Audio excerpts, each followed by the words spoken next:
যুক্তরাষ্ট্রের তেল ট্যাংকার লক্ষ্য করে হামলা চালিয়েছে ইরান। পারস্য উপসাগরের জলসীমায় ওয়াশিংটনকে সরাসরি চ্যালেঞ্জ ছুড়ে দিয়ে তেহরানের এই হামলা। ইরানের রাষ্ট্রীয় বার্তা সংস্থা IRNA এই অভিযানের সত্যতা নিশ্চিত করেছে। দেশটির রাষ্ট্রীয় বার্তা সংস্থা IRNA জানিয়েছে, অভিযানে অংশ নেয় ইসলামিক রেভলিউশনারি গার্ড কর্পস IRGCর নৌবাহিনী। IRGCর জনসংযোগ বিভাগ জানায়, তাদের নৌ ইউনিট অত্যন্ত নিখুঁতভাবে ট্যাঙ্কারটিকে লক্ষ্যবস্তুতে পরিণত করেছে। হামলার সময় ক্ষেপণাস্ত্রের আঘাতে জাহাজটিতে আগুন ধরে যায় বলেও জানায় তারা।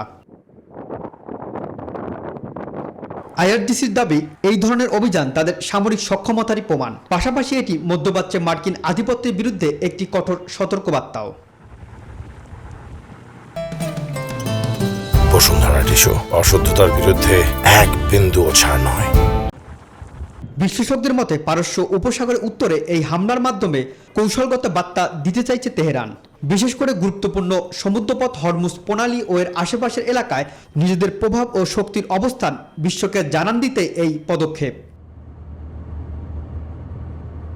রনি আহমেদ, নিউজ 24।